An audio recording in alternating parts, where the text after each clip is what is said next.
এগৰাকী মাতৃৰ গৰ্ভত প্ৰহ্লাদৰ জন্ম হ'বলৈ গৈ আছে, যিগৰাকী মাতৃ অসুৰৰ পত্নী, অথচ তেওঁ সদায় বিষ্ণুক সদায় তেওঁ পূজা কৰে, বিষ্ণুক ভক্তি কৰে। কিন্তু তেওঁৰ দৰে তেওঁ নিজৰ ঘৰখন সজাব পৰা নাই, সমাজখন সজাব পৰা নাই। কিন্তু হিৰণ্যকশিপুৰে সেই কয়াধু নামৰ ভাৰ্যাগৰাকীক তেওঁ বাধাও দিব পৰা নাই। কিয় বাধা দিব পৰা নাই? তাৰো এটা পৰমাৰ্থ বিচাৰ আছে। আৰু যি কি নহওক, এদিন যেতিয়া হিৰণ্যকশিপুৰে চিন্তা কৰিলে যে বিষ্ণু নাই নাই বুলি ভাবি আছিলো, হিৰণ্যকশিপুৰক মৰাৰ পিছত মই বিষ্ণুক বিচাৰি তিনি ত্ৰৈলোক চালাত কৰি মই বৈকুণ্ঠ পালোগৈ, কতো বিষ্ণুক বিচাৰি নাপালো। গতিকে মোৰ বিশ্বাস এই বিষ্ণুৱে মোৰ ভয়তে প্ৰাণ ত্যাগ কৰিলে। এতিয়া হলে কোনো বিষ্ণু নাই, ময়ে বিষ্ণু, ময়ে ঈশ্বৰ, মই ভগৱান, এই সত্তাটো লৈ তেওঁ চলি আছে। কিন্তু মাজে মাজে তেওঁৰ ভয়ত সংশয় হয়, ভয় হয়। যদি মোৰ এই ধাৰণাটো সত্য যে বিষ্ণু মোৰ ভয়তে মৰি, তেতিয়াহ'লে সেই বিষ্ণুক ধ্যান কৰি আজি সাধক শিক্ষকসকলে কিয় এনেদৰে মোৰ পৰা লুকাই চুৰ কৰি হলেও সেইজনক বিচাৰিবলৈ যত্ন কৰে?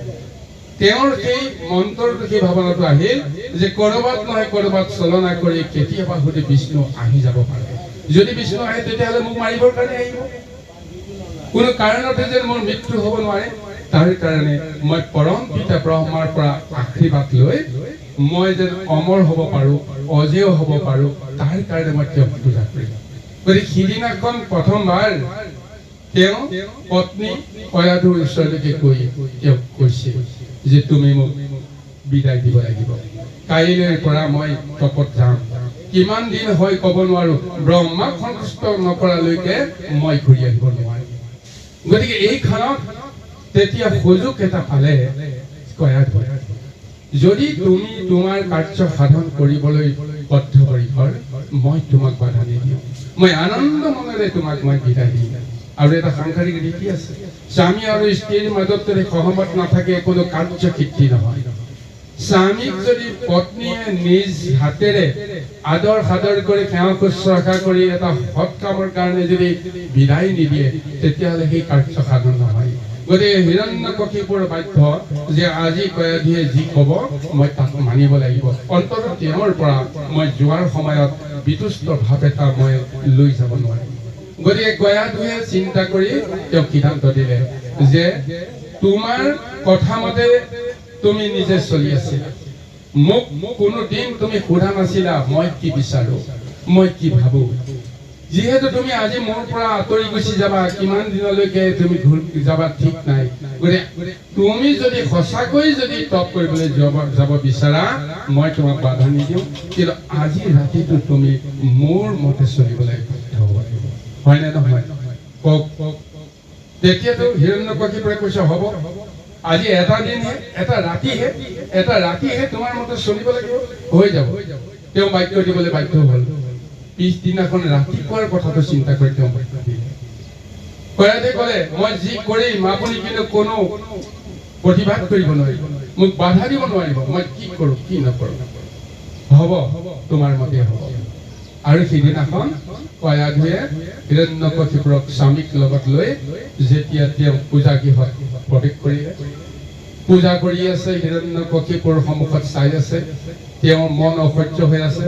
তথাপিও স্বামী তেওঁ ভাৰ্যাক দিয়া বাক্য অনুসাৰে তেওঁক একো ক'ব নোৱাৰিলে।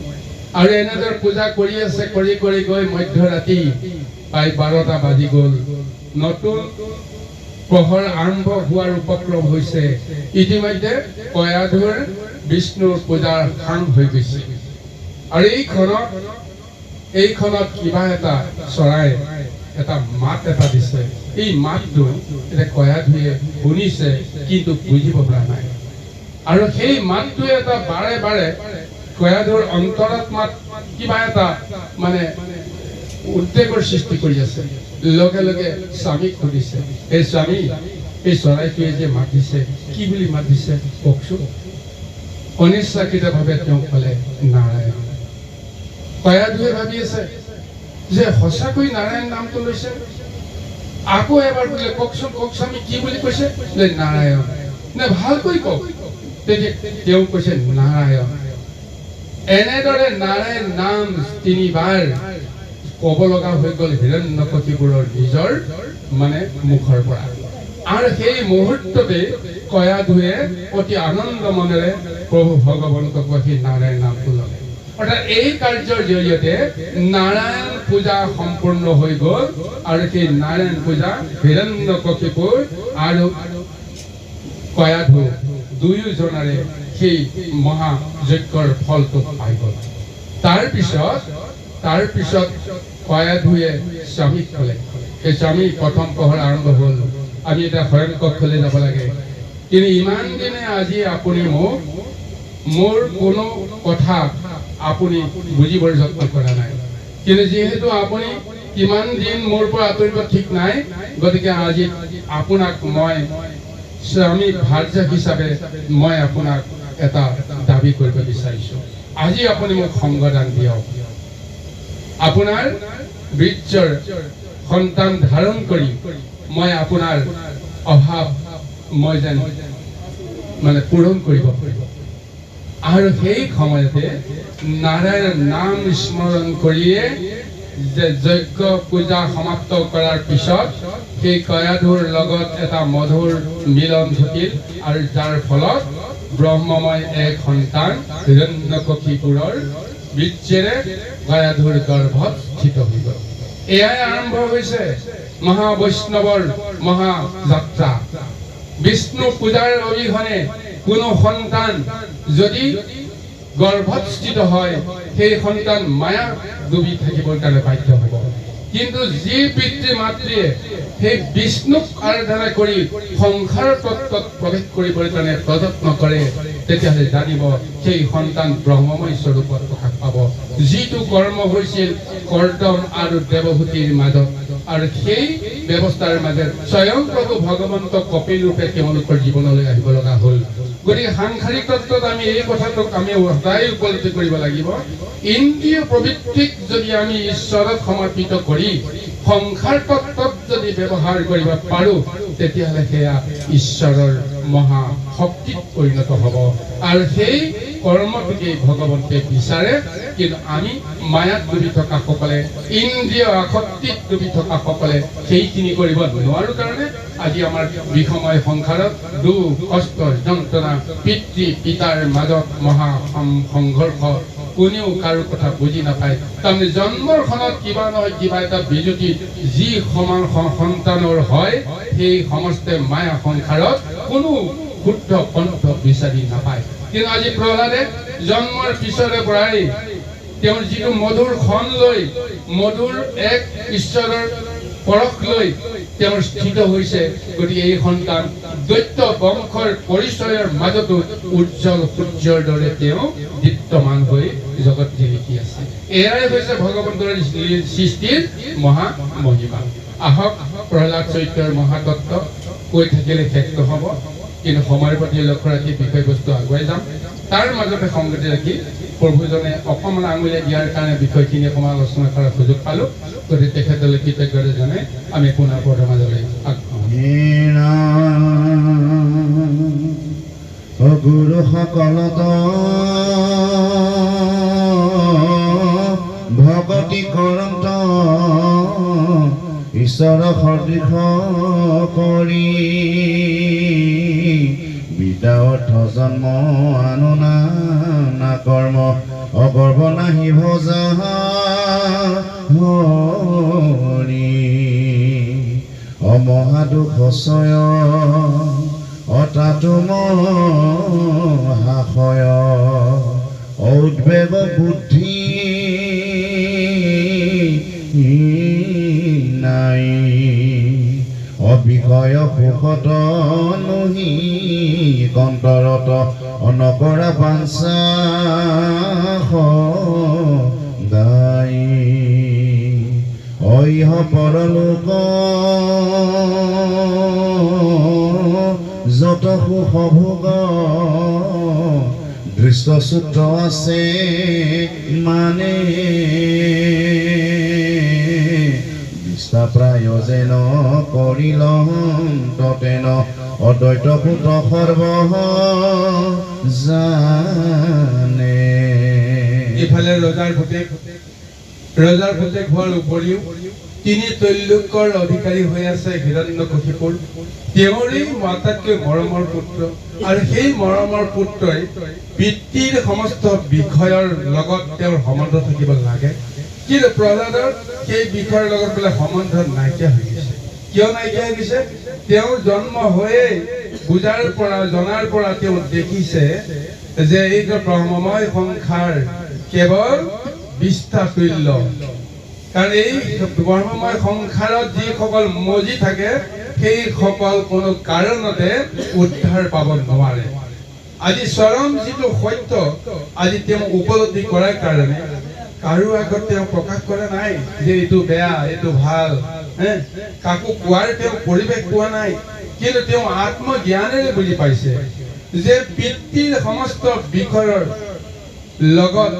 যি এটা মহা সংসাৰিক দুখ আছে পীড়া আছে এই পীড়াৰ পৰা তেওঁ মুক্ত হ'ব পাৰিব লাগিব তেতিয়াহে তেওঁ আনন্দ মনেৰে সংসাৰ জীয়াব পাৰিব এইকাৰণে সেই বিষয় বস্তুবিলাক তেওঁ বিষ্ঠা তুল্য বুলি জ্ঞান কৰিছে এই বিষ্ঠা ক'ৰ পৰা আহে নিজৰ দেহত যিবিলাক আমি অমৃত আহাৰ বুলি গ্ৰহণ কৰোঁ সেইবিলাকেইতো দেহৰ ভিতৰলৈ গ'লেতো তাৰে এটা অংশ বিষ্ঠাত পৰিণত হয় নহয় জানো যদি বিষ্ঠা আৰু মূত্ৰ ৰূপে সেই আহাৰৰ পৰিশিষ্ট দ্ৰব্য ভাগ দেহত যদি থাকে তেতিয়াহ'লে দেহৰ অনিষ্ট হ'ব গতিকে তাক ত্যাগ কৰিবই লাগিব ঠিক তেনেকে সংসাৰৰ মায়াৰ মাজত এই যিবিলাক লোভ মোহ আশা আকাংক্ষা হিংসা দেহ এই প্ৰবৃত্তিবিলাকক যদি আমি ত্যাগ কৰিব নোৱাৰো তেতিয়াহ'লে আমি কেতিয়াও আমাৰ মন আৰু বুদ্ধিক কেতিয়াও সুখী কৰিব নোৱাৰো শুদ্ধ কৰিব নোৱাৰো আমাৰ দেহটো সদায় জন্মসূত্ৰেই কলুষিত হৈ আছে নৰকৰ দ্বাৰেৰে জন্ম হৈছে জীৱসমূহ আৰু নৰক ভক্ষণ কৰি গোটেই দেহটো অশুদ্ধ ৰূপে সংসাৰলৈ আহিব লগা হৈছে গোটেই জন্মসূত্ৰেই আমি এই মায়া সংসাৰৰ দুখৰ মাজত আমি পৰি আছো গতিকে জ্ঞান বুদ্ধি জনা হোৱাৰ পৰা গুৰুৱে দিয়ে জ্ঞান শাস্ত্ৰই দিয়া জ্ঞান আৰু বুদ্ধি এই সমস্তখিনিক যদি আমি আত্মজ্ঞানেৰে বিশ্লেষণ কৰি গম পাওঁ যে এইখিনি বেয়া বস্তু মোৰ লগত আছে সেইখিনি মই ত্যাগ কৰিব লাগিব সেইখিনি ত্যাগ কৰিব যদি নোৱাৰো তেতিয়াহ'লে মই কেতিয়াও সুখী হ'ব নোৱাৰো গতিকে সেইকাৰণে আজি গুৰুৰ কৃপাত ঈশ্বৰৰ কৃপাত আজি প্ৰহ্লাদে দৈত্য বংশত ৰজাৰ বংশত তেওঁ জন্ম হৈ ভোগবিলাকৰ মাজত থাকোঁতেও তেওঁ কোনো কাৰণতে সেই বিষয়ৰ ওপৰত আসক্তি নাইকিয়া কৰিছে সেইকাৰণে তেওঁ সুখী কেনেকৈ সুখী তেওঁ নিজে সুখী আনে কি ভাল বোলক নবোলক কি কয় নকয় সেইটো বেলেগ কথা কিন্তু আত্মজ্ঞানেৰে যিজনে বুজি পায় যে আচল সত্যটো এইটোহে আৰু সেই সত্য পান কৰি তেওঁ যিটো আনন্দ পায় সেয়া হৈছে আত্মানন্দ সেই পৰমানন্দ সেই হৃদয়ানন্দ এই স্বৰূপত প্ৰভু ভগৱন্তে তেওঁ মহাকৃপা কৰে সেই স্বৰূপে আজি প্ৰহ্লাদ আজি আহ্লাদিত হৈ আছে সেয়াই তেওঁৰ নামৰ তাৎপৰ্য কৃষ্ণ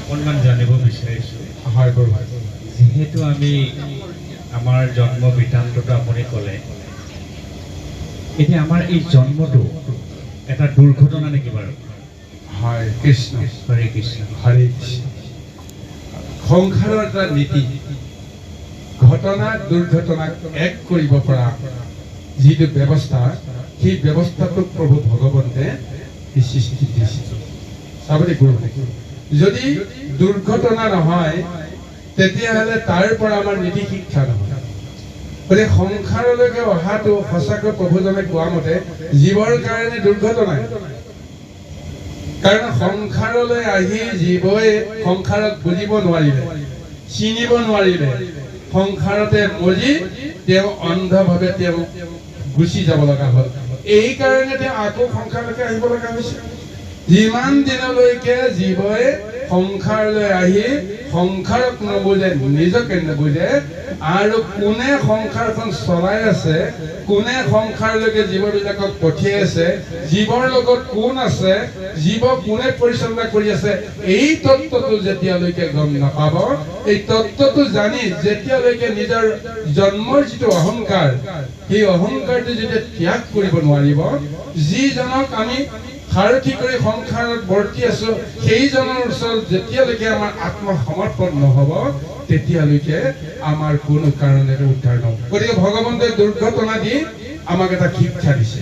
এতিয়া প্ৰহ্লাদৰ জীৱনত যিমানবিলাক তেওঁ দুৰ্গতি হবলৈ গৈ আছে, যে আমি চবেই জানো, নিজৰ পিতৃয়ে যেতিয়া তেওঁক মাৰিবৰ কাৰণে প্ৰযত্ন কৰে, জুইত পেলাই দিব, হাতীয়ে গছকাব, পৰ্বতৰ পৰা তেওঁক পেলাই দিব, যেনেকেই নহওক তেওঁ মাৰিবৰ কাৰণে প্ৰযত্ন কৰিব। ইয়াতকৈ আৰু দুৰ্ঘটনা বেলেগ কিবা থাকিব পাৰেনে? নোৱাৰে। কিন্তু তাৰ মাজতো তেওঁ কেনেকৈ অতিক্ৰম কৰিছে? জীৱনত যদি সংঘাত নাহে, জীৱনত যদি সংকট নাহে, তেওঁ যে সংকট উদ্ধাৰৰ কাৰণে তেওঁৰ যে শক্তি আছে, শক্তিখিনি প্ৰয়োগ কৰিবৰ কাৰণে তেওঁ সুযোগ নাপায়। যদি শক্তি প্ৰয়োগ নকৰে, তেতিয়াহ'লে তেওঁ এজন শক্তিবান বুলি কোনে ক'ব? ধ্ৰুৱৰ দৰে মহাভক্ত এজনেও গুহ্য চণ্ডালৰ লগত যুদ্ধ কৰিবৰ কাৰণে প্ৰভু ভগৱন্তে এটা সুযোগ কিয় দিয়ে? তেওঁতো অস্ত্ৰ ধৰিব নালাগে। তেওঁ যদি সেই অস্ত্ৰ ধৰি সেইখন যুদ্ধ নকৰিলেহেঁতেন, যিটো বিক্ৰম তেওঁ নেদেখুৱালেহেঁতেন, তেতিয়াহ'লে প্ৰহ্লাদৰ যে যুদ্ধ কৰিব পৰা শক্তি আছে, বল আৰু বিক্ৰম আছে, কোনে পৰিচয় পাব? এয়া ভগৱন্তৰ লীলা। গতিকে ভগৱন্তই সৃষ্টিখন কৰাইছে। গতিকে জন্মটো প্ৰকৃততে আমি দুৰ্ঘটনাত পৰিণত কৰিছো, কিন্তু জন্মৰ জৰিয়তে আমি সাৰ্থকতাও উপলব্ধি কৰিব পাৰিব লাগিব। যিসকলে সাৰ্থকতা উপলব্ধি কৰে, সংসাৰৰ পৰা মুক্তি পায়। যিসকলে সেইটো উপলব্ধি কৰিব নোৱাৰে, তেতিয়াহ'লে দুৰ্ঘটনাৰ মাজেৰে আহি আহি সংসাৰ চক্ৰ ভ্ৰমণ কৰিলেও একো ফল নাপাব। কৃষ্ণ আপুনি যিটো ক'লে দুৰ্ঘটনা আছে, ভগৱানে কৈছে মায়া অট্ৰেকশ্যন প্ৰকৃতি চৈত চৰাচৰ, এই গোটেই প্ৰকৃতি মোৰ অধ্যয়নত চলে। গতিকে আমি জীৱৰ যে জন্ম এটা ব্যৱস্থাপনাতে দুৰ্ঘটনা আমি কেনেকৈ মানি নকৰোঁ?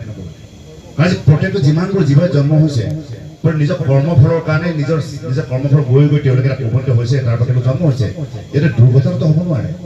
যদি আমি দুৰ্ঘটনা হ'লে, তেন্তে আমি দুৰ্ঘটনা মানুহ হ'ব বুলি ক'ব পাৰোঁ। মানুহ কেতিয়া দুৰ্ঘটনা হোৱা নাই প্ৰভু, কাৰণ তেওঁ নিজৰ আগৰ যে কৰ্ম বাসনা, সেই বাসনা লৈ এটা ব্যৱস্থাপনা, সুন্দৰ ব্যৱস্থাপনা জীৱবোৰ জন্ম হৈছে, যিবোৰ সৃষ্টি হৈছে। আজি কৰ্ম মই আগতে প্ৰশ্ন কৰিছিলোঁ যে আমি বুঢ়া বয়সতো আমাৰ এই পঢ়া চৰিত্ৰ শুনি কি লাভ হ'ব? লাভ হ'ব, কাৰণ আমি অহা জন্মলৈ আমি যে সুস্থ এটা জীৱন যাপন কৰিব পাৰোঁ, এটা সুস্থ পৰিৱেশ জন্ম ল'ব পাৰোঁ, তাক ব্যৱস্থাপন কৰিব পাৰোঁ, এই ব্যৱস্থাপনা হয়। যদি দুৰ্ঘটনা তেতিয়াহ'লে ভক্তিৰ প্ৰয়োজন নাই। দুৰ্ঘটনা যেতিয়া হ'ব আমি যথেষ্ট বুজি যাম প্ৰভু। কথাটো মানে আমাৰ যদি আমি বিচাৰ কৰোঁ, তেনেধৰণে বিচাৰ কৰিব পাৰোঁ। কিন্তু আমি দুৰ্ঘটনা কৰিব আমাৰ অলপমান মানিব অসুবিধা হয় অলপমান। ঠিক আছে প্ৰভুসকল, বাৰু গৈ থাকক, এনে মিলা মিলি গ'লে হ'ল।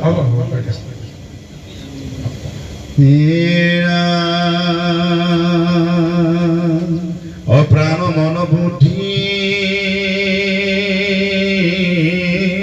দমিলা প্ৰহাদে অগম্ভীৰ বুদ্ধি উত্তম অমহাশান্ত মন পৰম সজন অনিষ্কাম ভৈল পৰম অয়সুৰ স্বভাৱ এৰিলা প্ৰহাদে অজয় তেন্ত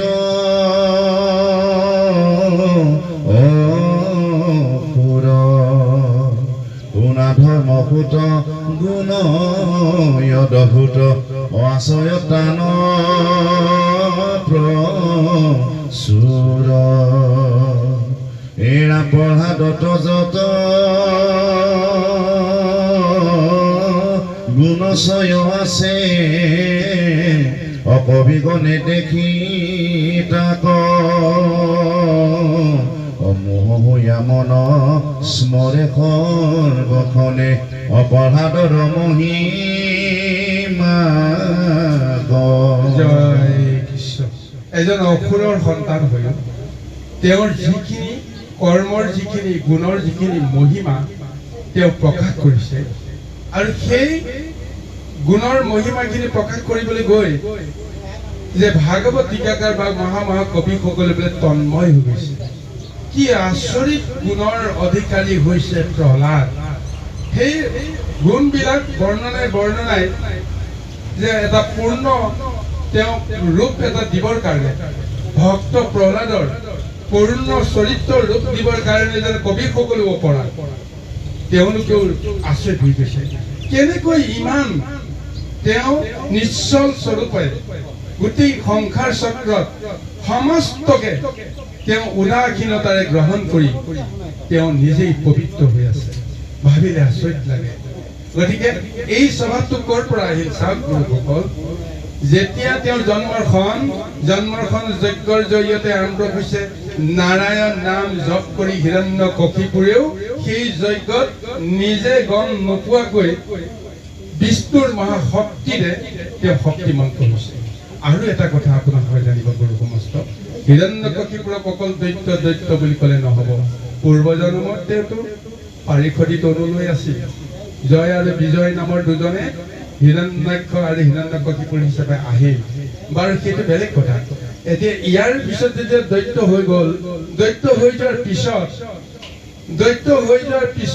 হিৰণ্যাক্ষক বিচাৰি নাপায় যেতিয়া বৈকুণ্ঠলৈ স্বয়ং হিৰণ্যকশিপুৰে গৈ আকৌ বিষ্ণুক বিচাৰি গৈছিল সেইখিনি সময়ত বিষ্ণুৱে কি লীলা কৰিলে তেওঁতো বৈকুণ্ঠতো নাই তিনি তল্লোকতো নাই সংসাৰৰ ক'তো নাই ব্ৰহ্মাণ্ডত কৌটি ব্ৰহ্মাণ্ডত নাই বিচাৰি পোৱাকৈ নাই ক'তো আৰু সেইজনে ক'ত তেওঁ লুকাই আছে স্বয়ং তেওঁ আহি পেলাই হিৰণ্যকশিপুৰৰ গৰ্ভৰ ভিতৰত প্ৰৱেশ কৰি তাতেই বোলে লুকাই থাকিল এইকাৰণে হিৰণ্যকশিপুৰে বাহিৰত বিচাৰিলেও নাপায় সেইজনে হিৰণ্যকশিপুৰৰ গৰ্ভৰ ভিতৰতে থাকিয়েই তেওঁ মহালীলা কৰি আছে কাক কি বুদ্ধি দিব লাগে কাক কি জ্ঞান দিব লাগে কাক কি ৰাস্তাৰে লৈ যাব লাগে গোটেইখিনি তেওঁই কৰিছে এতিয়া হিৰণ্যকশিপুৰক এতিয়া বধ কৰিবৰ কাৰণে দেৱতাসকলেও গৈ ভগৱন্তৰ ওচৰত আশ্ৰয় লৈছিল যে কি হ'ব এতিয়া এই দৈত্যৰ পৰা আমি পৰিত্ৰাণ পোৱাৰ কি উপায় আছে ভগৱন্তে তেতিয়া কৈছে চিন্তা কৰিব নালাগে সময় যেতিয়া আহিব যিদিনাখনে বিষ্ণু আৰু বৈষ্ণৱক যেতিয়া সাধু সন্ত মহন্ত হিৰণ্যকশিপুৰে যেতিয়া হিংসা কৰিবলৈ ল'ব পীড়া দিবলৈ ল'ব সেইদিনাখনৰ পৰাই এটা ছিদ্ৰ আহিব আৰু সেই ছিদ্ৰক আশ্ৰয় কৰিয়ে মই মহালীলাৰে মই তেওঁক গতি প্ৰদান কৰিম আৰু সেইকাৰণে দেৱতাসকলক এদিন কৈছিল যে মই তেওঁৰ গৰ্ভতে তেওঁৰ গৃহতে তেওঁৰ শত্ৰুক মই জন্ম দিম তেওঁৰ শত্ৰু মানে কি বিষ্ণু বৈৰীজন এতিয়া বিষ্ণু বৈৰীজনে সদায় বিষ্ণুক বিচাৰি আছে কিন্তু বিষ্ণু ভক্ত এজনক মই জন্ম দিম ক'ত জন্ম দিম তেওঁৰ গৃহতে বেলেগত হিংসা কৰাটো বেলেগ কথা সাধু সন্ত মহন্ত যোগী তপস্যা য'তে যি যজ্ঞ কৰে পূজা কৰে তেওঁলোকক যি অত্যাচাৰ কৰিছে কৰক সেইটো বেলেগ কথা কিন্তু তাতোকৈ ডাঙৰ কথা তেওঁ নিজৰ গৃহতে এনে এজন বৈষ্ণৱৰ জন্ম হ'ব যিজন বৈষ্ণৱক দ্ৰোহ কৰিবলৈ যাওঁতে সেই দ্ৰোহৰ ফলত ভগৱন্তই ৰৈ থাকিব নোৱাৰিব সমস্ত দুখ ভগৱন্তে সহ্য কৰিব পাৰে কিন্তু বিষ্ণু আৰু বৈষ্ণৱক কৰা দুখ কেতিয়াও ভগৱন্তে সহ্য কৰিব নোৱাৰে এই সুযোগতে প্ৰভু ভগৱন্তে লীলা কৰি এটা সময়ত হিৰণ্যকশিপুৰক তেওঁ মহা মানে লীলাৰে তেওঁক নিশ্চয় বধ কৰিবৰ কাৰণে যিটো ব্যৱস্থা আগতীয়াকৈ দেৱতাসকলক ভগৱন্তে কৈ আছে এয়াই হৈছে ব্যৱস্থা অতাহানে এখনে তাহান মহিমা সবক অধা কিবা কম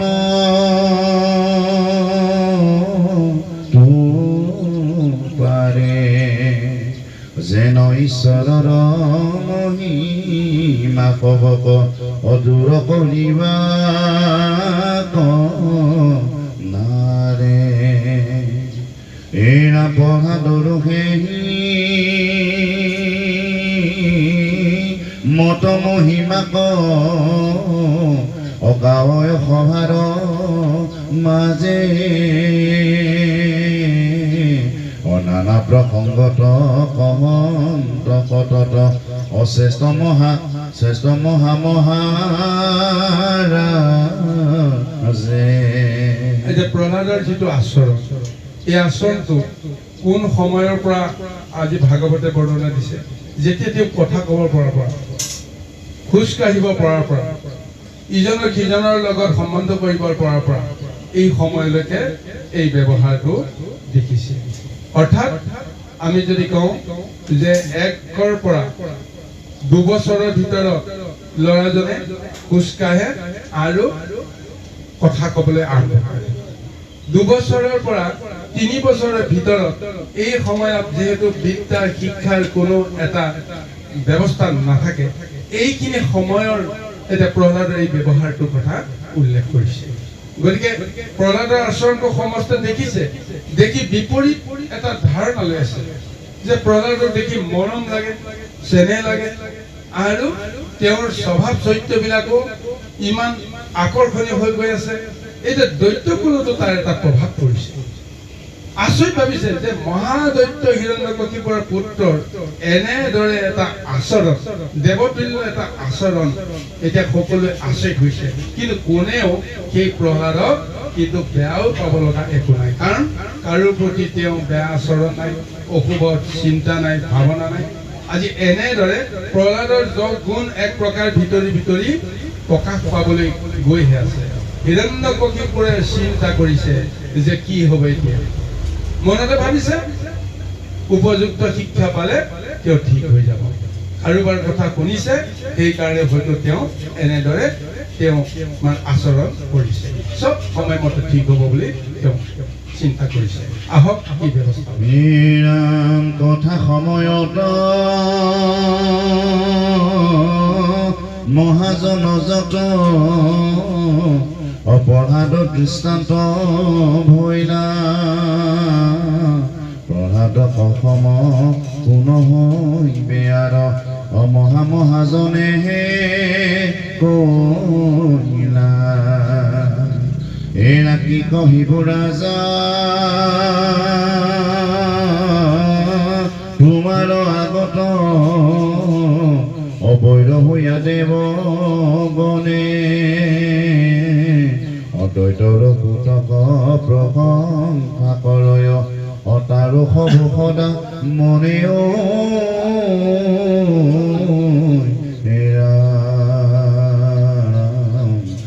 হৰি ৰাম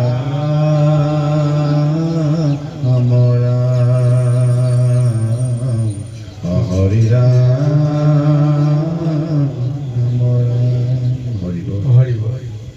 গুৰু শাস্ত্ৰ। আজি প্ৰহ্লাদৰ যে এই জীৱন চৰিত্ৰটো বৰ্ণনা কৰি আছে, নাৰদে বৰ্ণনা কৰি আছে কাৰ আগত? ধৰ্মৰাজ যুধিষ্ঠিৰৰ আগত। আৰু একেখিনি কথাই পৰৱৰ্তী পৰ্যায়ত শুকমণিয়ে পৰীক্ষিতৰ আগত কৈছে, সেইটো বেলেগ কথা। কিন্তু মুখ্য এই উদাহৰণটো যুধিষ্ঠিৰৰ পৰা এতিয়া আহিছে। যুধিষ্ঠিৰক কৈ আছে নাৰদে। কিয় ক'ব লগা হ'ল? যুধিষ্ঠিৰ ধৰ্মৰাজ, যুধিষ্ঠিৰ সাগৰা পৃথিৱীৰ তেওঁ ৰজা হৈ আছিল। ৰাজকীয় যজ্ঞৰ জৰিয়তে গোটেই বিশ্বতে, গোটেই সংসাৰতে তেওঁৰ যশ আৰু কীৰ্তিৰে তেওঁ ধৰ্মৰাজ হিচাপে সকলোৱে তেওঁ স্বীকাৰ কৰিছিল। আৰু সেইখন ধৰ্মৰাজজনে যেতিয়া মায়া চক্ৰৰ কাষত পৰি পাশা খেলত তেওঁ যেতিয়া নিমজ্জিত হৈ মুহূৰ্তৰ ভিতৰতে সৰ্বহাৰা হৈ গ'ল। তেওঁ থাকিবৰ কাৰণে জাগা নাই, লাষ্টত গৈ বনবাস খাটিবৰ কাৰণে গ'ল। আৰু এনেকুৱা এক সাংসাৰিক লোকে দুৰ্যোগপূৰ্ণ জীৱন এটা হঠাতে তেওঁ লাভ কৰাৰ পিছত তেওঁ অন্তৰাত্মা কি হ'ব পাৰে? কিমান অস্থিৰ ভাৱনা লৈ তেওঁ যুধিষ্ঠিৰে এতিয়া ভাতৃ সমস্ত দ্ৰৌপদীক লগত লৈ বনত উপনীত হৈছে। এতিয়া সেই যুধিষ্ঠিৰ ইফালে আকৌ ধৰ্মপুত্ৰ, এইফালে তেওঁৰ জৰিয়তে ধৰ্ম ৰক্ষা হ'ব লাগিব। গতিকে সেই ধৰ্মপুত্ৰ যদি এনেকুৱা অচল অৱস্থা হয়, অন্তৰ যদি অস্থিৰ হয়, তেওঁৰ দিক বিদিক যদি হেৰুৱাই পেলায়, তেতিয়াহ'লে ধৰ্ম প্ৰতিষ্ঠা কোনে কৰিব? গতিকে সেইকাৰণে স্বয়ং ব্ৰহ্মা আহিছে, বিষ্ণু আহিছে, আৰু শিৱ আহিছে, ঋষিমুনি সমস্ত আহিছে, নাৰদ আহিছে। যোনে যেনেকে পাৰে যুধিষ্ঠিৰৰ এই অস্থিৰ মনটোক স্থিৰ কৰিবৰ কাৰণে প্ৰযত্ন কৰিছে। আৰু সেই কাহিনীৰে আলমত নাৰদে ভক্ত প্ৰহ্লাদ 5 বছৰীয়া ভক্ত প্ৰহ্লাদৰ জীৱন চৰিত্ৰ আজি মানে যুধিষ্ঠিৰক কৈ তাৰ পৰা শিক্ষা ল'বৰ কাৰণে, তাৰ পৰা জ্ঞান ল'বৰ কাৰণে, সংসাৰ ধৈৰ্য সহ্যৰে কেনেকৈ ঈশ্বৰক ভক্তি কৰি মহা জীৱন জয় কৰিব পৰা যায়, সেই ব্যৱস্থাৰে জ্ঞান আদি দিবৰ কাৰণে নাৰদ আহি যুধিষ্ঠিৰৰ আগত উপস্থিত হৈ এই 5 বছৰীয়া প্ৰহ্লাদৰ জীৱন গাথা তেওঁৰ আগত কৈ আছে। আহক আমি পৰৱৰ্তী প্ৰশ্নলৈ প্ৰণাম প্ৰভু। প্ৰভু এটা কথা প্ৰভু, আপুনি বোলে ধৰ্ম যুঁজি নহয় জানো, সাৰণে পাওঁ দুটম পানৰ ষ্টেচন অটধৰ্ম চতুৰ বেটা, জোৱা খেলা, নচা কৰা, অবৈধ সম্পৰ্ক কৰা, জীৱন শিক্ষা কৰা অধৰ্ম বুলি কয় নহয় জানো। গতিকে এই পাশা খেলা মহাৰাজ যুধিষ্ঠিৰ অধৰ্ম বুলি জানি কিয় খেলিলে?